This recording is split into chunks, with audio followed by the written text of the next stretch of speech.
Okay, if you're joining us on the internet, thank you for being with us today at Open Door Bible Church, West Ossipee, New Hampshire. If you're hearing noise in the background, today is the start of Motorcycle Week. So we're praying for motorcyclists to come to church and get saved. Chapter 22 is the message, continues from where Pastor Terry was last week. This is the Apostle Paul making his defense. What I want you to watch for, I told you as we go through Acts, normally what we're looking for is those things that we see happening in the early church to decide are those things for today or those one-time events. That's not what you're looking for today. We don't have any of that today. What you have today is the Apostle Paul going through trials and tribulations, like we often see the Apostle Paul. But what I want you to do is try to look at the Apostle Paul as he's going through this and see the Apostle Paul seeing Jesus as he's suffering all these things. Paul isn't going through this alone. Jesus didn't leave him on his own. Jesus was right there with him. He's given Paul the words to say. He's given Paul the earthly wisdom to know what to say to a Roman commander. Paul's being directed from above. Folks, whether you realize it or not, we are being directed from above. We're not alone. Jesus is with us. Now, this mob has tried to kill Paul once. Lots of mobs have tried to kill Paul. Paul had a pattern when he went to town. He got to town, went to the synagogue, preached. Synagogue got mad at him. He'd go preach to Gentiles. Mob would show up and run him out of town. I mean, you could almost predict what was going to happen in the Apostle Paul's life as he went from town to town. There was this pattern. But he wasn't surprised. Remember what Jesus said? If they hated me, they're going to hate you. Please don't call me up and say, Pastor John, you're not going to believe this. Somebody hates me. I believe it. They hate me too.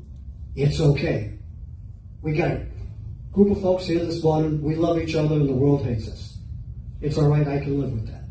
I'm way more concerned that God's happy with me than the world's happy with me. So he starts off his defense. By the way, he's speaking to the crowd in Hebrew. That's important. They're listening because he's speaking Hebrew. He's not speaking Greek. He's speaking Hebrew to the crowd. Brethren and fathers, hear my defense before you now. And when they heard that he spoke to them in Hebrew language, they all kept the more silent.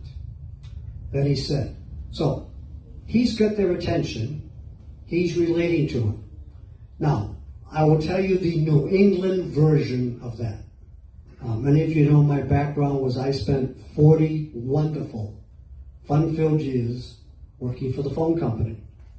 When I would go to a phone company meeting any place in northern New England, northern New England is north of Concord, New Hampshire, if you haven't figured it out. The first thing I would have to say in the meeting is, hi guys, I'm from here, I'm not a Flatlander. And immediately they would respond to me and we would have a rapport and I could get something done. Had they thought I was a Flatlander, I would accomplish nothing. This is Paul doing the same thing. He's saying, hey guys, I'm one of you. He's speaking their native tongue. He's referring to them as brethren and fathers. He's building a bridge. He is making his defense. The Greek word for what he would do, and you're going to recognize the word, and you'll know the English word. The Greek word is apologia. It's from where we get the word apologetics, to defend our faith. That's what Paul's doing. He's defending his faith. And because he's speaking in Hebrew, because he's building this bridge with them, they're listening to him. And I want you to watch. Up to a certain point, crowd's going to stay with Paul. They've hushed down. Here's a guy speaking Hebrew. He says he's one of us. And they're going to listen to him all the way through the message until Paul hits the word that explodes them. So we watch, there's a word. There is a word. Paul's going to say one word, the crowd's going to turn on him instantaneously. So that's your preview. You're watching for the word. At the end of the previous chapter, Paul's audience had just tried to kill him. Now, their reason was they thought he had defamed the temple.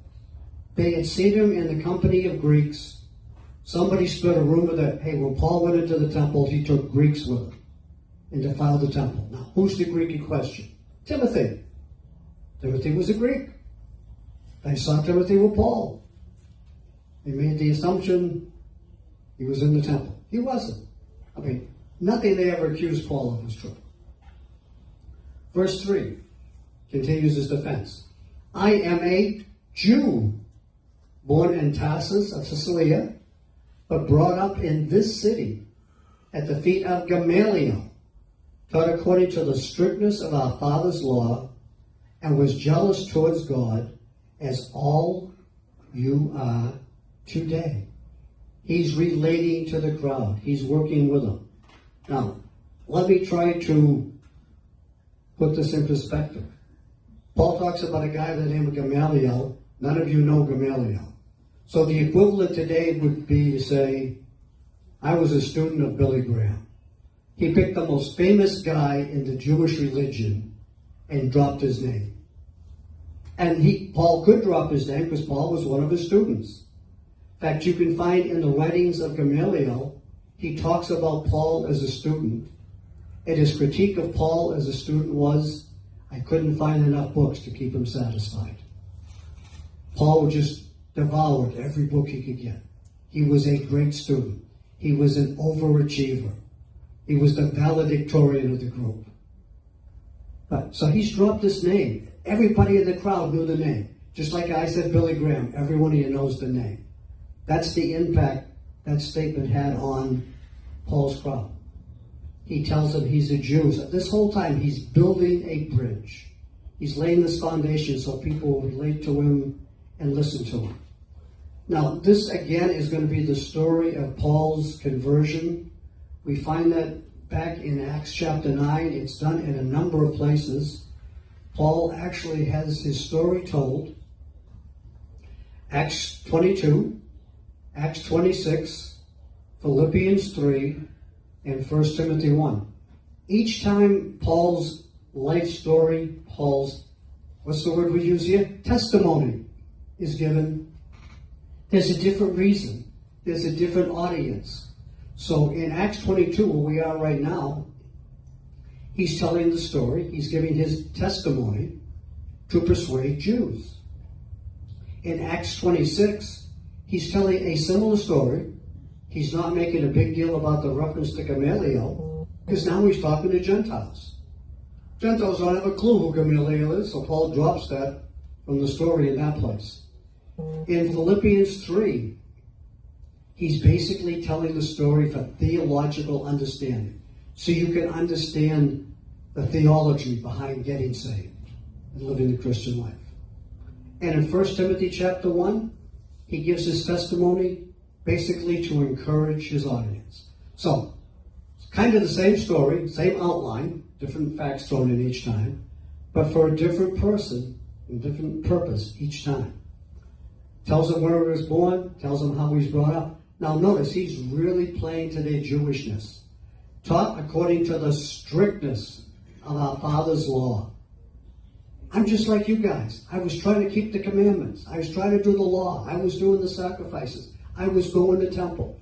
I was doing all the stuff you guys are doing. And he says, I was zealous towards God. There was nobody more zealous than Paul. He was so zealous he was out killing Christians. So he's building this whole bridge. Now, he says to him, not only was he zealous towards God, he says, I was zealous towards God as all of you are today. Now, this is the nicest thing he can find to say to a crowd that just tried to lynch him. So what do you say complimentary to a crowd that just tried to lynch him? Well, boy, you were really enthusiastic about my lynching. Okay. He's trying to build a bridge with them. Now he's going to tell them the history of him persecuting Christians. This is all true. I persecuted this way. Remember we talked about On several occasions, the early church was known as the Way. I persecuted this way to the death, binding and delivering into prisons both men and women, as also the high priest bears me witness, and all the council of the elders, for whom I also received letters to the brethren, and went to Damascus to bring in chains even those who were there to Jerusalem to be punished. Now, Paul says, you guys are zealous. You guys got religious fervor here. I had the same thing. I was out persecuting Christians. I was killing some of them. Who was he a part of the murder of? Stephen. Remember, they stoned Stephen to death, and Paul was right there holding the coats of the guys who stoned him, giving his approval. The reason he could give his approval, he at that time was a member of the Sanhedrin. He was one of the ruling council of Israel. He would be the equivalent today to a senator. It's like saying, I'm a member of the Senate and I'm here to tell you this is okay with the Senate. We authorize this. So, Paul had a lot of power, a lot of leverage. So, he persecuted them. He put them in chains. Now, he wasn't just bringing guys back. He's bringing back women, too. Paul had no discernment. He was going to persecute everybody. He was an equal opportunity persecutor. Now, he says, you can ask the high priests. You can ask the council of elders. They all knew Paul. Paul wasn't an outsider. Paul was an insider. In fact, he was an insider's insider. So he's got standing. Now, he's so zealous, he isn't just persecuting Christians in Jerusalem. He's going on a trip. He's got a distance. I'm going to get these guys, put them in chains, and lug them back for punishment. So, he's really going after anybody he can go after. Now, Paul's message to the crowd is clear. I understand where you're coming from. I understand why you attacked me. By the way, I used to be just like you. Nobody's booing yet. Nobody's hollering at him yet. They're still listening. Paul is now going to describe in verses 6 through 11 his conversion experience. Remember, from time to time here, we've had people get up and give their testimony. Talk about how they get saved. In fact, at one time we practiced writing out our testimony. Different people took turns coming up and sharing their testimony. The Bible says we ought to always be ready to give an account. Right. So that's what Paul's going to do. He's going to give an account. These are the facts of how I get saved. Now, what happened as I journeyed and came near Damascus, at about noon, suddenly a great light from heaven shone around me, and I fell to the ground and heard a voice saying to me, Saul, Saul, why are you persecuting me? So I answered, this is Paul answering. So I answered, who are you, Lord? And he, if you're looking at your New King James, he is capitalized. This is Jesus speaking. And he said to me, I am. There's a Jewish statement. How did God describe himself in Genesis? I am that I am. The minute he said the words, I am, every Jewish ear in the crowd perked up. Wow, he just used God's name. He said to me, I am. Big pause. Jesus of Nazareth, whom you are persecuting. And those who were with me indeed saw the light and were afraid, but they did not hear the voice of him who spoke to me. So I said, what shall I do, Lord? And the Lord said to me, arise and go into Damascus, and there you will be told all things which are appointed for you to do. And since I could not see for the glory of that light, being led by the hand of those who were with me, I came to Damascus. There's a testimony. I was riding along to persecute Christians. I got knocked off my horse by a great light. And Jesus spoke to me. Think you could give that testimony and get a couple of amens? Yeah.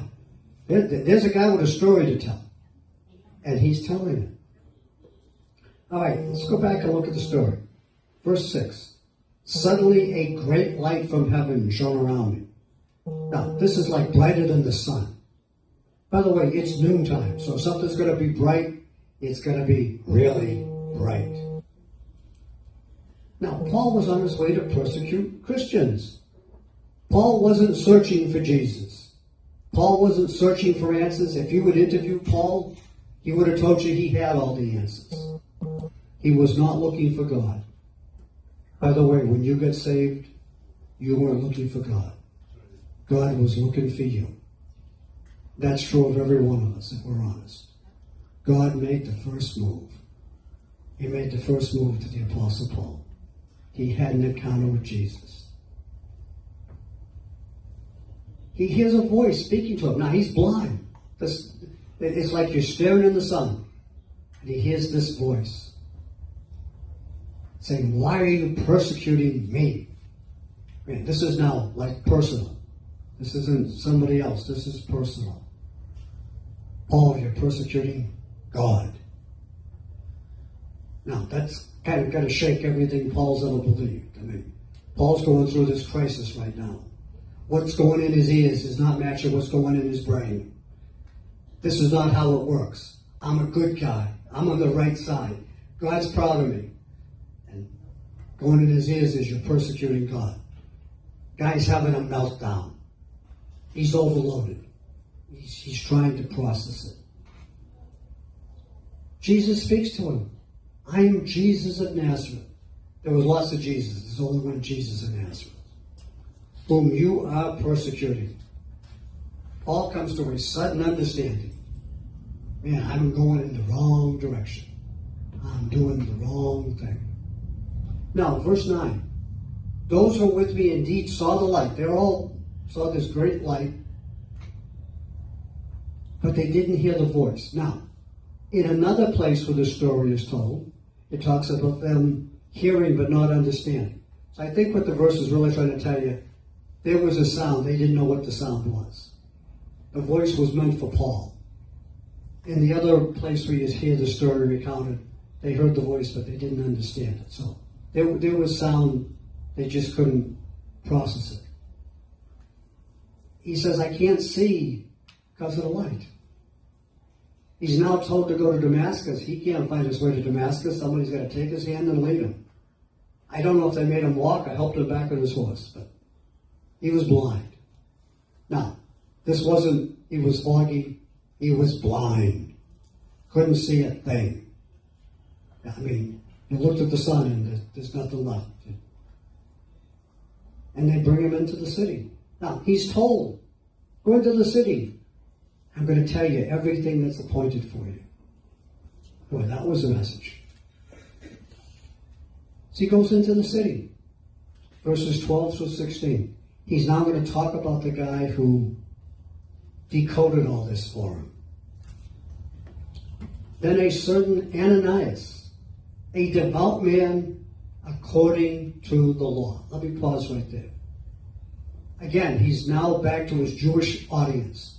Hey, they sent me to a Jew, a good Jew, a temple-going Jew, a law-keeping Jew, just like you guys listening to me. You see him still building the bridge? Everything he's doing, he's trying to get the crowd to relate to him. I went to somebody just like you, and they talked to me. Oh, a devout man, according to the law, having a good testimony with all the Jews who dwelt there. Everybody in that town thought this guy was a good Jew. You walked up to somebody and said, hey, what do you know about Ananias? He's a good Jew. That's what they would have all said. That's what Paul wants the crowd to fixate on. I went to a guy who was a good Jew to explain this to me. Says verse 13, he came to me and he stood and said to me, Brother Saul, receive your sight. And at the same hour, I looked up at him.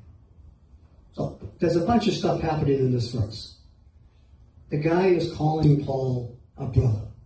He's not saying, you murderer, you infidel, you hater of God, you destroyer of the church.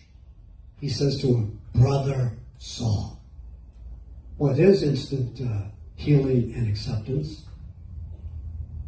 Receive your sight. By the way, Paul, you can see. Pretty big miracle, but it gets lost in what's happening. And it worked, as he says, and at that same hour, I looked up at him. It means Paul could see him. His sight was back. Then he said, this is Ananias speaking, the good Jew. Remember, he's telling about what the good Jew said. He's telling to the audience of Jewish people. The God of our fathers, Yahweh, the God of our fathers, has chosen you that you should know his will and see the just one. And see the just one. Who's the just one? I need a 5-letter answer beginning with the letter J. Jesus. Thank you. The just one is Jesus. That's one of his titles.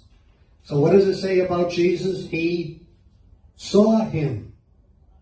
Now, so far we had a bright light. Guess what he saw in the bright light? He saw Jesus. Why is that important? Okay, this is huge. This is fundamental. This is doctrine in the making. What was the requirement to be an apostle? You had to see Jesus. Jesus was dead, earthly speaking. But Paul saw him. Paul's qualified to be an apostle. That gets important later on. So, he didn't just hear a voice. He saw Jesus. And he heard the voice of his mouth, Jesus' mouth. Verse 15. Paul, here's your job description. Paul's about to get his marching orders. Okay? This is his new job from now until he's done. For you will be his witness to all men of what you have seen. What did he see? Jesus. And heard. Who did he hear? Jesus. So he's a witness for who? Jesus. That makes sense? Very much. But you got to read it. You got to get the words. He's going to be a witness because he's seen and heard Jesus. I love verse 16. And now why are you waiting? Well, what are you doing sitting here feeling sorry for yourself? Get up and get with it. Arise and be baptized and wash away your sins, calling on the name of the Lord. Now, got to be careful with verse 16. Boy, does verse 16 get misused in churches. Verse 16 is the verse that the Church of Christ uses to teach you that you can't be saved without being baptized. Now, let's get real honest. Students, at what moment did Paul get saved? When he saw Jesus. He's being told to be baptized. Is he already saved? You betcha. Did being baptized have anything to do with Paul's salvation? No. And it doesn't have anything to do with anybody else's salvation. Don't let anybody ever tell you you got to be baptized to be saved. That's not a mistake. That's a lie. That's not what the book says. Okay? Baptism is a response. Baptism is a testimony. Baptism does not give you grace. Baptism does not make you a better Christian. Baptism does not give you brownie points for God. It makes you an obedient Christian. We will have a baptism sometime before the lake freezes. Notice how positive I am with the day. We will have a baptism this summer. The folks I baptized, we're not baptizing them to get them saved. I'm not baptizing them to make them a better person. We're doing baptism because it's a command. Believe and then be baptized. It's a way to show the world. It's a picture.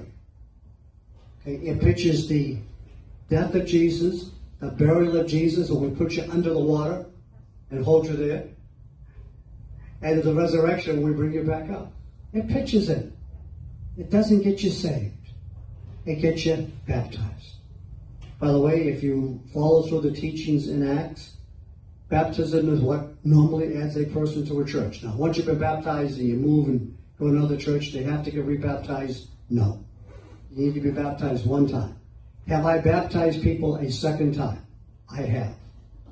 Because when I talked with them, they didn't understand what they did, why they did it.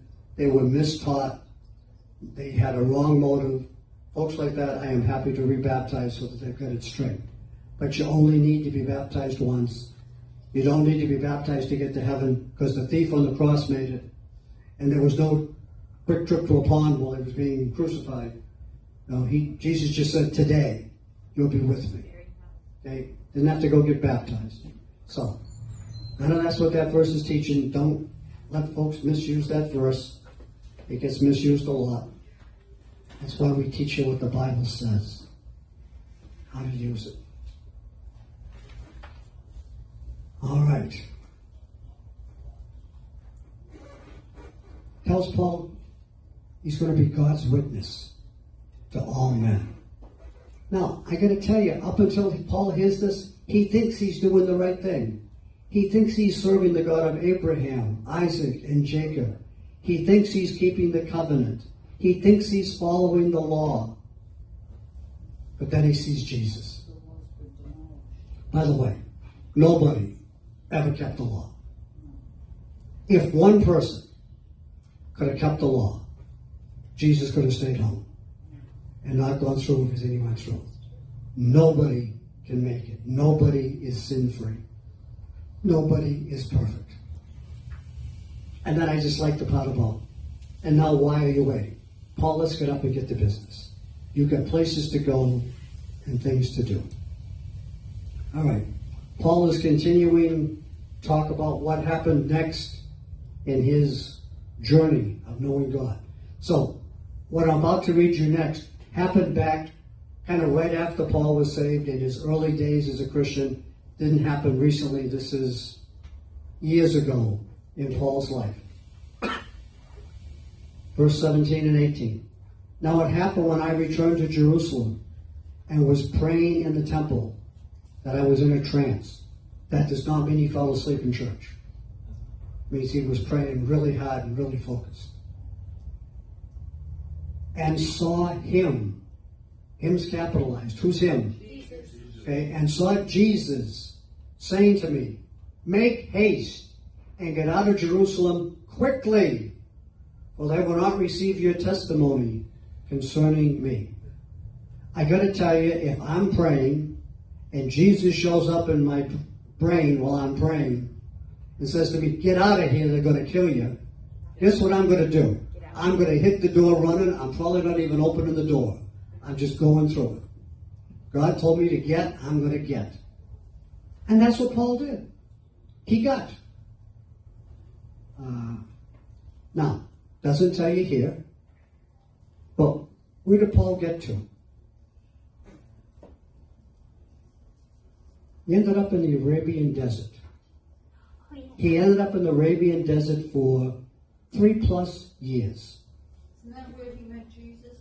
Well, he met Jesus on the road to Damascus. I know, but in the Iranian desert. Okay. I'm going to tell you more than I can prove. Okay. My personal belief is, well, Paul was in the Arabian desert for 3.5-ish years, kind of length of Jesus' ministry. My belief is somehow Jesus allowed Paul to experience his entire ministry. When the 5,000 were fed, Paul saw it. When blind Bartimaeus was healed, Paul saw it. He experienced Jesus' entire life. Because otherwise, he was not qualified to be an apostle. Now, Paul says 14 times, please don't quote me on 14 because I haven't counted or checked today. But a number of times, Paul said, God called me to be an apostle. So, let's make sure we understand what it takes to be an apostle. We already covered one, you had to see Jesus. You had to have been with the group beginning at the baptism of John to the resurrection. Now, Paul wasn't there, unless Paul was there in the Arabian desert. Because he comes back from the Arabian desert, calls himself an apostle. I'm pretty sure the guy who wrote 2/3 of the New Testament didn't lie. So if he tells me he's an apostle, I'm going to believe he's an apostle. I'm going to believe this good law-keeping Jewish guy. If there was a couple of requirements to call yourself an apostle, Paul kept them. No extra charge for that. I'm just throwing that in. So, we have Paul getting out of town. So, he's continuing to tell about his story. He's now up to date. He's now off imprisoning people. So I said, Lord, they know that in every synagogue I imprisoned and beat those who believe in you. And when the blood of your martyr Stephen was shed, I also was standing by consenting to his death and guarding the clothes of those who were killing him. I mean, not only did I be zealous like you guys, not only was I putting people in prison because I was zealous, I was there when they killed Stephen. I was a witness. I was part of it. I agreed to it. I said it was okay. Wow. So now, this is Paul. I love this because this is a thing you never do. Do not follow Paul's example. This is Paul arguing with Jesus. Let me tell you firsthand, it never works well when you argue with Jesus. Jesus always wins. I've had one experience in my life where I was in the middle of preaching. God told me to do something, and I argued with him. Now, I want you to picture me trying to follow my notes, not lose my place, keep talking to everybody who's looking, and at the same time in my brain, I'm having an argument with Jesus. I lost the argument. I did what he told me. That was 9:45 in the morning. At 11:45 the same day, in the same place, in the middle of the same message, God showed up again. And again I argued with him. And again he won. So I don't leave you hanging. By 1 o'clock that day I knew why. And God showed me what he was doing. But what he told me I didn't know. So this is Paul having an argument with Jesus. I understand we all do it. My best advice to you is don't argue with Jesus. Just do it. He's going to win. You're going to lose. It's a matter of how painful the loss is. So, he's had this argument with Jesus. He's told him about being there when Stephen was killed. All right. What happens when he loses the argument and Jesus speaks to him? Verse 21. Then he said to me, depart, for I will send you far from here to the Gentiles. That's it. Now, where did he send him far from here? The Arabian desert. When he came back, he was the apostle to the Gentiles. That's us. Boy, does my Bible come together? The dots connect? It's all here. This is Paul's action statement. Now, Paul didn't want to go. God told him to go. He went off to the Arabian desert. He spent the 3.5 years there. My personal belief, I can't prove this, I can't give you a chapter and verse, but my belief had studying this is that he somehow relived. I hear the word vicariously, I'm not sure, I don't know how to explain it, but he experienced Jesus' 3.5 year ministry. Otherwise, he couldn't stand up with a straight face and say, I'm an apostle. I'm qualified. I was there for all the stuff I had to be there for. So he did it. Now, remember I told you to watch for the word. The riot's about to happen. The word is the last word in verse 21. Gentiles. Would all the Gentiles raise their hands? Okay, that's all us. All right. They were good with him. They were listening to the story. They were buying the bridge he was building. Till he said the word Gentile. Now, what was supposed to be the attitude of the Jewish people towards the Gentiles? They were supposed to love them, and they were supposed to try to bring them into the family of God. No. Is that what they did? No, they hated them. They despised them. They wouldn't even walk through some cities. If they walked through a general city, they'd shake the dust off their clothes afterwards to show how much they despised them. I mean, you want to talk about bigoted? Man, with a capital bigoted. That's how these people acted. They didn't get the job done. And now here's Paul telling them, in essence, hey, God let the Gentiles in just like the Jews folks could say. Anytime you told them Jews and Gentiles were equal, there was an uproar. So he gets to the word Gentiles and the mob just explodes. Probably he could have picked a better word. Now, in fact, Luke, my astute doctor who's writing this down, says in verse 22 and 23, and they listened to him until this word, the word Gentile. And then they raised their voice and said, away with such a fellow from the earth. He is not fit to live. Why? Because he used the word Gentile. Do you understand how explosive that word was to this crowd? Then they cried out, tore off their clothes, threw dust in the air. There's a riot getting ready to break out. Riots in a Roman-controlled city were frowned upon. They didn't like riots. Probably at this point you can guess that soldiers were about to show up. All right. Mob listened carefully up to the word Gentile. They didn't mind talking about Jesus. They didn't mind Paul's testimony, his Jewish history, the bridges he's building. But they had a problem with Gentiles. These are the words of my commentator. I think they're probably mild. They were incredibly offended at the thought of Gentiles. They want Paul killed. He's not fit to live because he used the word Gentile. Wow. Strong word. Crowd is angry. They're causing a commotion. Time for the Romans to step in. Verse 24. The commander ordered that he be brought into the barracks and said that he should be examined under scourging so that he might know why they shouted so against him. Now, Roman commander's been sitting there very patiently as Paul speaks.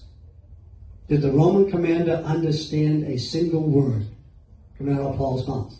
No, because he didn't speak Hebrew. He's just listening to Paul talk. I'm sure Paul's animated. I'm sure he's gesturing with his hands. The crowd's being quiet and respectful. And the commander's just standing there watching this. And suddenly Paul says a word. We know the word is Gentiles. And the crowd explodes. The commander hasn't any idea what happened. He doesn't know what Paul said. And he doesn't know why the crowd reacted to it that way. But he knows there's about to be a riot. And he knows they want to kill Paul. So we're going to get Paul out of there. And then by golly, he's going to know what Paul said and why.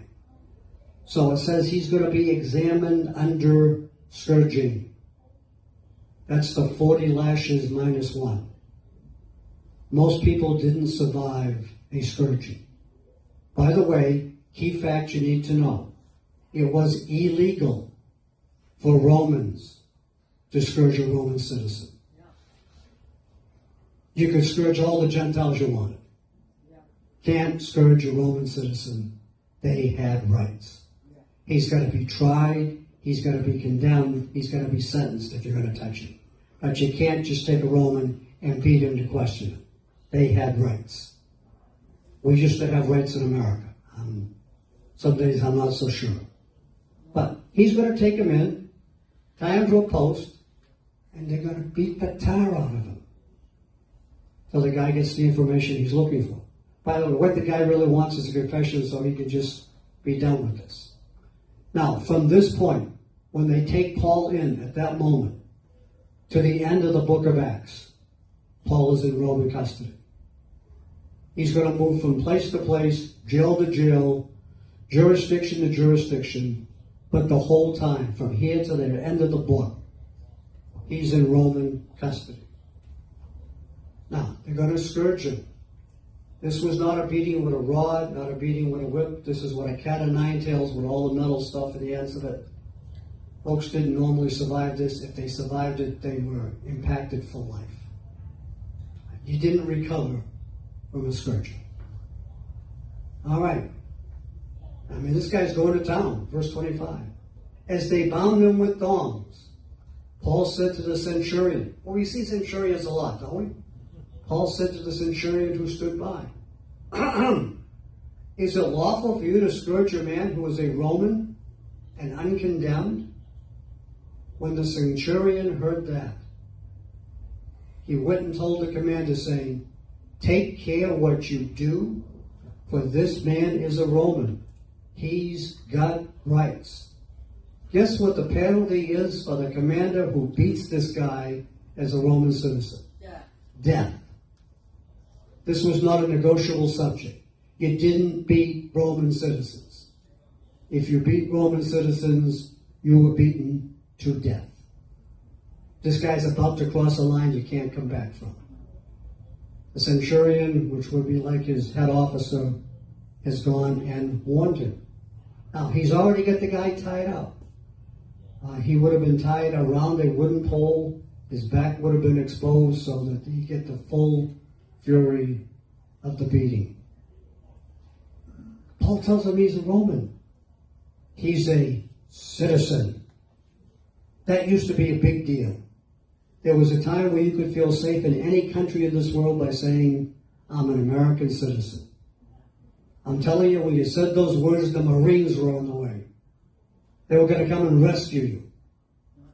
Doesn't buy you much anymore. That could probably buys you a longer prison term when you say that. But there was a day when everybody was afraid of America.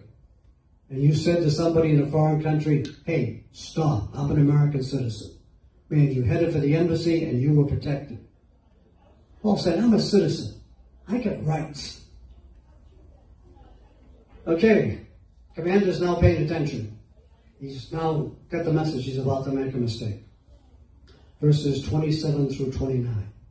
Then the commander came and said to him, tell me, are you a Roman? He said, that's Paul's answer, yes.